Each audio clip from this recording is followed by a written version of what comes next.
ওই দিন হচ্ছে বাসায় দাওয়াত ছিল, তো হঠাৎ করেই মেহমান আসতেছে। বেশিক্ষণ সময় হাতে পাই নাই, মানে 2 ঘন্টার মতো সময় হাতে পাইছিলাম। তো ফ্রিজে যেহেতু মোটামুটি সব কিছু কিনা ছিল, তো তার জন্য আমি 2 ঘন্টার মধ্যেই আয়োজনটা করছিলাম। আর আমার হাজব্যান্ড এটাতে আমাকে অনেক হেল্প করছে। এই গরুর মাংসগুলো নিয়ে আসছিলাম একটা হালাল শপ থেকে। তো এনে তারপর এটাকে আমি সুন্দর করে ধুয়ে টুয়ে নিছি। তারপর পানিটা ঝরিয়ে নিয়ে এখন হচ্ছে আমি মশলাগুলো দিয়ে দিচ্ছি। পেঁয়াজ, তেল আর গরম মশলা বাদে বাকি সব মশলা আমি এখানে দিয়ে একটু মাখিয়ে রেখে দিই। আমি অ্যারাউন্ড 15 মিনিটের মতো রাখছিলাম। তারপর হচ্ছে আমি ওই যে পেঁয়াজটা একটু বেরেস্তা করে তেলের মধ্যে দিয়ে তারপর গরম মশলা দিয়ে একটু লাল লাল করে ভেজে নিয়ে তারপর হচ্ছে আমি মাখানো মাংসটা দিয়ে দিব। তারপর অ্যাজ ইউজুয়াল যেভাবে রান্না করি প্রেশার কুকারে সিটি তুলে নিব, যেহেতু হাতে কম সময় ছিল। আমার ভয় পাওয়া চেহারা আমি আদতে আনাড়ি,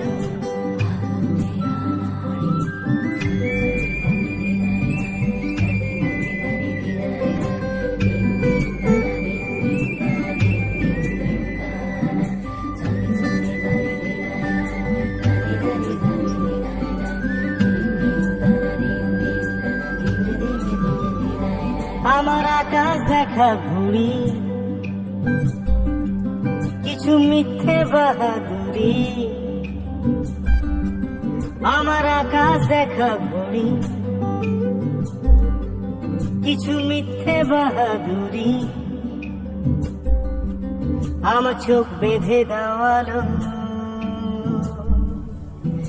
এখন আমি ইলিশ মাছ মাখায় নিচ্ছি। লিথুনিয়াতে তো ইলিশ মাছ পাওয়া যায় না, আর এটা হচ্ছে পোল্যান্ড থেকে নিয়ে আসা হয়েছে। তো এখন এটা অনেক দামি মাছ হয়ে গেছে আর কি, মানে বাংলাদেশ থেকে পোল্যান্ডে আসছে, পোল্যান্ড থেকে তারপর লিথুনিয়াতে নিয়ে আসছি। সো এটার এখন অনেক দাম। তো আমি শুধু মাথার লেজটা বাদে বাকি পিসগুলোকে কেটে নিছি, তারপরে এই যে সুন্দর করে মাখায় নিচ্ছি। আর ইলিশ মাছে তো খুব বেশি মশলা যায় না, আমি শুধু হলুদ মরিচের গুঁড়ো আর লবণ দিয়ে মাখায় নিচ্ছি আর কি। এটাকে মাখায় হচ্ছে আমি ফ্রিজে রেখে দিয়েছিলাম, তারপর মেহমান আসার পর গরম গরম ভেজে দিছি। এতে কি হয়েছে, মশলাটা ভালো করে ঢুকছে ভিতরে। তো আমার হচ্ছে এত বেশি মাথা ধরছিল, তো আমি দুধ বের করছিলাম মেনলি পোলাও রান্না করার জন্য। তো সেটাকে আমি জাল করে নিয়েছিলাম, এখান থেকে একটু নিয়ে আমি কফি বানাচ্ছি। আর মেনলি দুধ দিয়ে যখন আমি কফি খাই তখন আমি চিনি দেই না, তখন এমনিতেই এটা ভালো লাগে আর কি।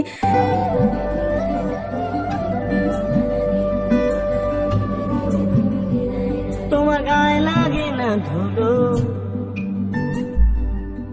আমার দু মুঠো চাল চলো। তোমার গায়ে লাগে না ধুলো। তো এখানে হচ্ছে আমি পেঁয়াজ আর মশলা কষিয়ে নিচ্ছিলাম। এখানে হচ্ছে আমি লইট্টা শুটকি একটু আলু দিয়ে ভুনা করব। আর এখানে মেহমান আসবে মাত্র 2 জন, আর আমি হচ্ছে একটু বেশি বেশি করে রান্না করতেছি সব কিছু। কারণ হচ্ছে আমি তো একবেলা রান্না করি, আমি সারাদিন তো রান্না টান্না কিছু করি না। তো একবেলা যেহেতু রান্না করি তাহলে আমার দেখা যায় যে সুন্দর করে হয়ে যায় পরের দিন। আর মাংস টাংস রান্না করলে দেখা যায় যে 1-2 দিনও আমি খাই।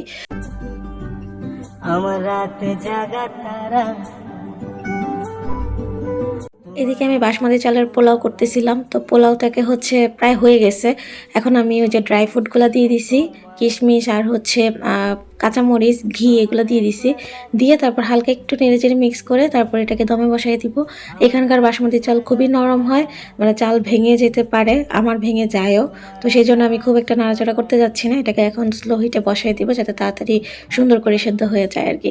তো তারপর এখন আমি এখানে প্রেশার কুকারে বসিয়ে দিচ্ছি হচ্ছে। এখন আমি রান্না করব হচ্ছে ল্যাম্ব গুর্দা।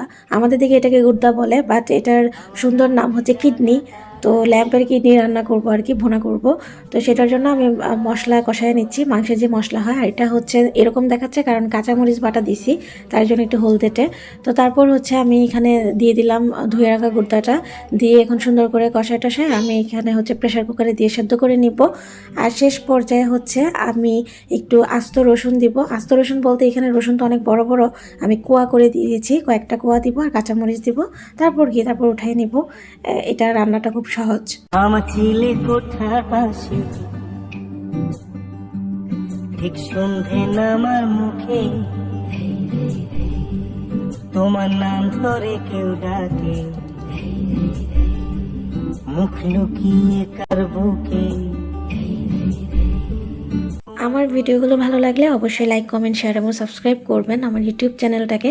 আর যারা পেজ থেকে দেখছেন পেজটাকে লাইক অ্যান্ড ফলো করে দিবেন, নিয়মিত লাইক কমেন্টস করবেন আমার সাথে কানেক্টেড থাকার জন্য। সো আজকে রান্নাগুলো তো দেখতেই পাচ্ছেন, পুরোপুরি কোনো রান্নাই আমি দেখাই নাই। তো আশা করি আপনাদের ভালো লেগেছে। আর হচ্ছে আমি পুরো রান্নাগুলো দেখাই দিচ্ছি যে রান্নার পরের কালারগুলো কেমন হয়েছে, কারণ রান্না তো পুরোপুরি একটাও দেখাই নাই। এই ছিল ল্যাম্বের গুর্দা ভুনাটা, তো এই ছিল সালাদ, আর এই ছিল হচ্ছে সাদা পোলাও।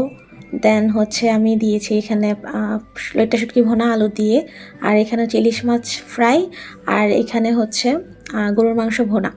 আর আমি হচ্ছে ওই বেরেস্তা দিতে ভুলে গেছিলাম পোলাওর উপরে, যেটা আমি পরে দিয়ে দিছি। কিছু মিথ্যে